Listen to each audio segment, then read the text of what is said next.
Mbola faly miarabanao amin'ny anaran'i Jesosy Tompo aho anio alatsinainy fahafolon'ny volana Jolay 2023. Ry ava-malala amin'ny Tompo, anio aho dia hijoro vavolombelona aminao anambara ny zavatra anankiray niseho tamin'ny zako mbola tao anatin'ny fiangonana trano zany. Zany hoe mbola miara-mivavaka amin'ny olona marobe ao anatin'ny fiangonana. Nisy zavatra niseho anankiray amin'ireo no tia ny fanahy masina ampitandremana antsika satria ny fialonana dia tena zava-doza ary mitarika ho any amin'ny afobe izany.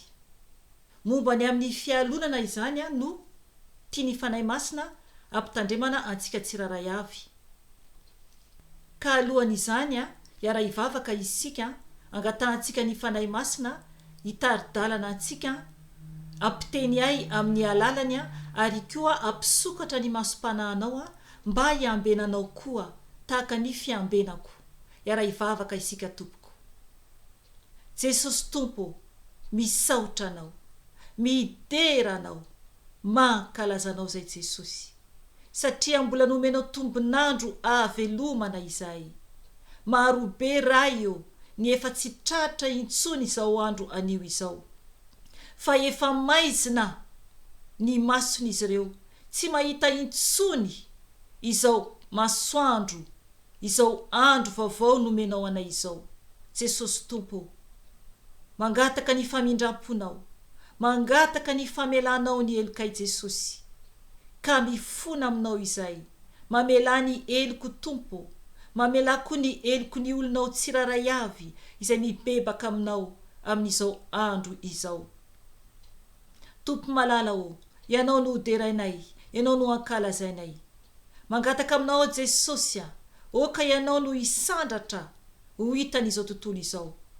Fanahy masino mitenena amin'ny alalako, satria fitovanao aho, piasanao aho, ampaneny trompetra foana aho fanahy masino, satria ianao irery ihany no ankalazaiko amin'ny fiainako, ny amin'ny soa rehetra izay nataonao tamiko raha eo, satria ianao lay telo fa iray, lay ray masina, Jesosy Kristy Tompo ary ilay fanahy masina. Ka misandrata Jesosy eo anatrehan'izao tontolo izao. Ary mangataka aminao koa fanahy masino, ka ianao no ampifoa ny masom-panahin'ny olona tsiraray avy.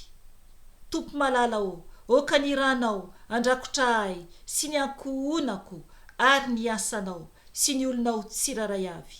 Ka amin'ny anaranao Jesosy no andindiko sy androako ny asa maty Satana rehetra, zanatsipika izay mitady alefany anafoka anay, dia tsy ambinina izany fa adorana amin'ny ranao zany Jesosy, satria ny ranao dia afa mandevina mandany ny fahavalo rehetra, ka entin'ny rivotra izany miverina ny tany foana izany.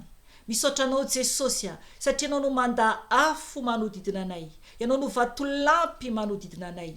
Tompo malala ka ianao hitombo fa izao kosa hiena tahaka ny tenin'ny Jaona mpanao batisa. Misaotra Jesosy satria ho avy ianao akanay olonao tsiraray avy. Misaotra Tompo. Aleluia. Amen.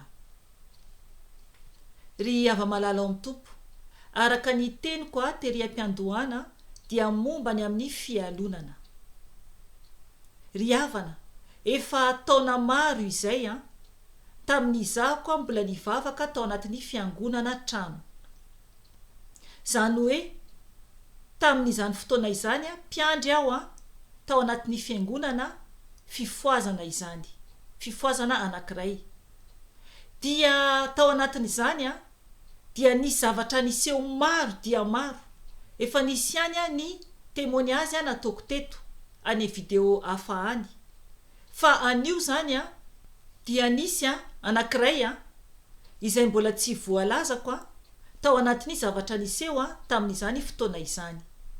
Ry havana, indraindray isika mieritreritra hoe ny olona rehetra ao anatin'ny fiangonana trano izay miara-mivavaka amintsika, na mpiandry raha ohatra ka mpiandry ianao, na pasteur ohatranao izany raha ohatra ka pasteur ianao, na koa tanora ianao ao anatin'ny korala raha ohatra ka tanora ianao na koa mpivavaka tsotra fotsiny ianao dia mieritreritra isika hoe ny olona rehetra dia tiantsika avokoa. Ry havana, mety tianao lay olona fa misy amin'ny olona sasany ampiasainy satana, ampiasainy devoly ao anatin'ny fiangonana mihitsy no iasan'ny satana. Ry havana, mila mitandrina isika. Tamin'izany fotoana izany dia nisy rahavavy anankiray mpiandry ohatranahako izy io. Dia izazany ny toetrako dia ny foko nandray azy tena hoe ampitiavana. Izany ny zavatra hafa tao ambadika an'izay satria nampanofy ny tompo ndray andro. Ny nofy izay azoko zany dia hitako zany io rahavavy io.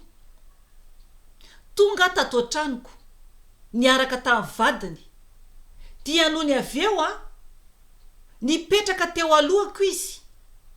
Hitako ny vadiny avy ao aorinany izany ohatrany hoe mamindra zany tato an-tranoko. Dia ilay ramatoa zany nipetraka teo alohako ohatrany hoe miresaka zany izahay. Dia nisy latabatra izany teo ampovoanay ohatrany hoe tao amin'ny trano fisakafoanana zany ny pozin'ilay nofy zany naseho antompo tamiko. Sasany eo alohany, izy zany hitako en faseko. Dia ny zavatra niseho tsy tadidiko firy zany ny tena hoe en détail zany momba ny amin'ilay nofy fa ny tia ny fanahy masina tena mpatsehivina zany no ambarako izao satria ny fanahy masina no miteny eto. Za dia fitaovana fotsiny ihany. Fa matoa ny fanahy masina te ampafantatra an'izany dia sanatria tsy fifosana akory fa fampitandremana antsika tsiraray avy mba tsy hitoky aman'olona isika.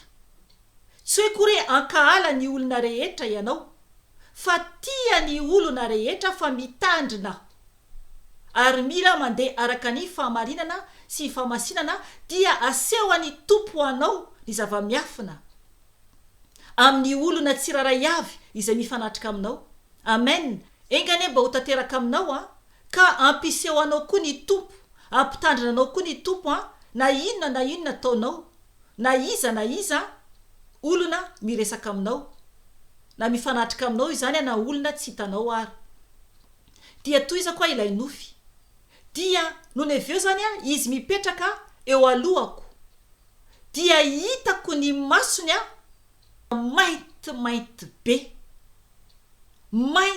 mainty be ny masony.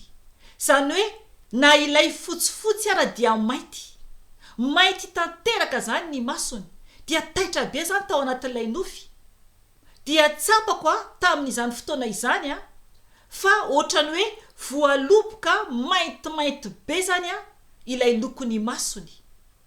Ry havana, nandeha ny andro ary noho ny aveo tonga ny fotoana nandehanako nandeha nivavaka. Tsy haiko na tamin'ilay alahady nandehananay no nitenenako tamina efa andro maromaro tao aoriana. Satria zany ny zavatra niseho tao am-piangonana. Dia noho ny efa nirava zany ny fiangonana dia mbola teo zany izahay mbola nikarakara zany hoe efa misy olona lasa zany fa mbola teo zany izahay mbola nikarakara teo. Dia niresaka taminy aho zany. Tsy tadidiko no ny atomboan'ilay resaka anay izay rovavy zany Dia noho ny resaka izahay dia noteneniko izy momba tamin'ilay nofy satria tamin'ny fotoana io dia ny zavatra niseho iaho tao am-piangonana. Dia noho ny teny taminy ahako momba ilay nofy dia niovitrovotra be le ramatoa. Tampoka be tampoka zany le izy. Niovitrovotra be izy na lohany ara na ny vatany ara. Tonga izy dia niemotra izy fa tsy nasa nijanona tsony teo alohako. Dia noho niemotra izy dia nikoropaka zany andray ny tanany hiazonazy mba tsy hienjera izy sanatria. Dia za zany andray ny tanany dia izy tsy nanaiky no kasiako akory.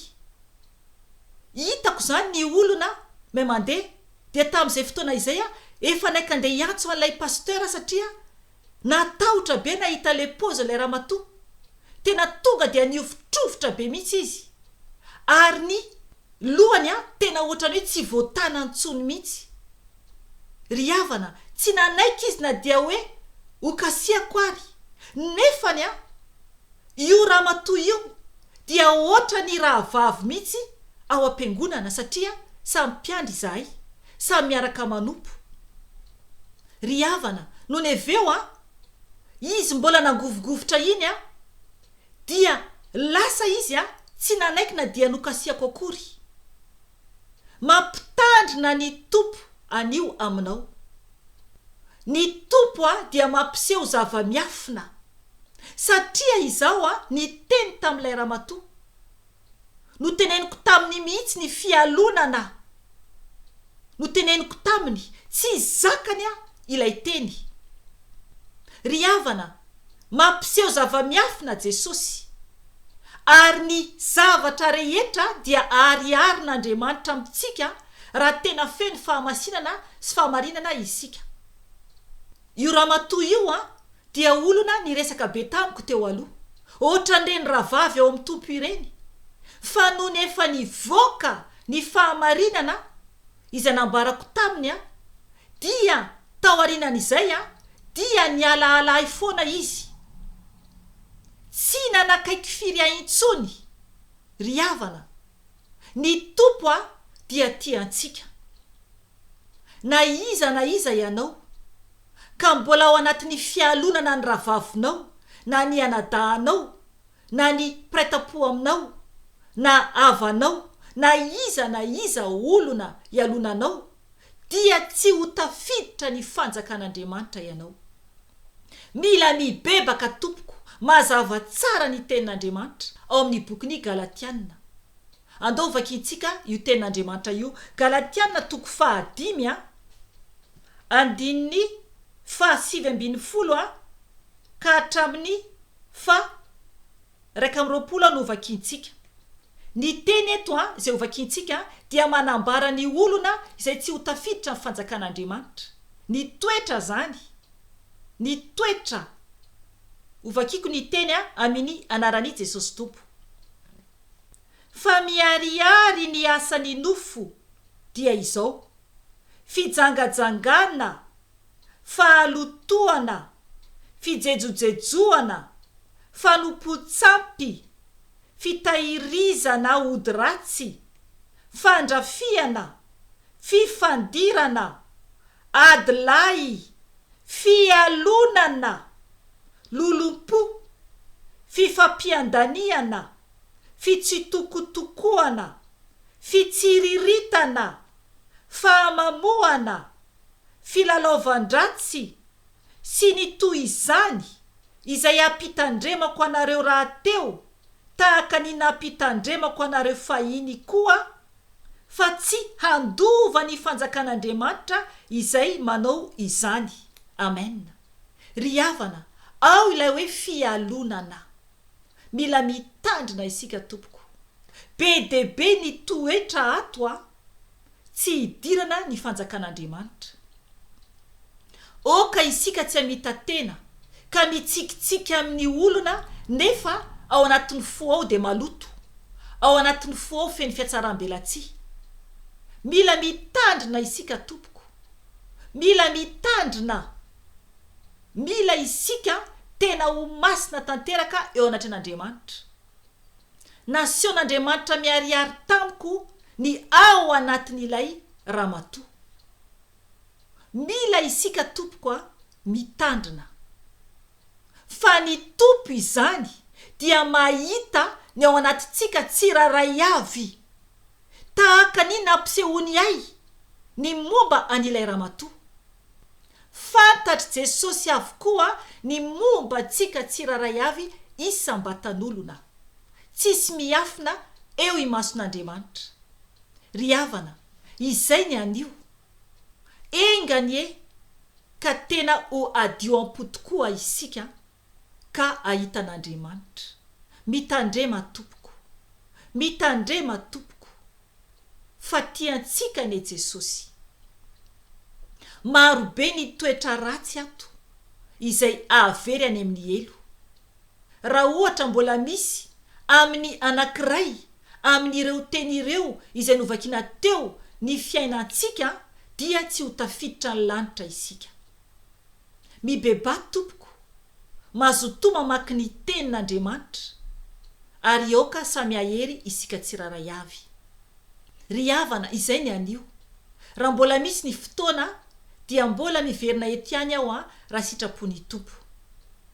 Voninahitra ne ho an'Andriamanitra irery ihany, ary fiadanana ho an'ny olona izay ankasitrahany irery ihany. Amen. Veloma Tompo.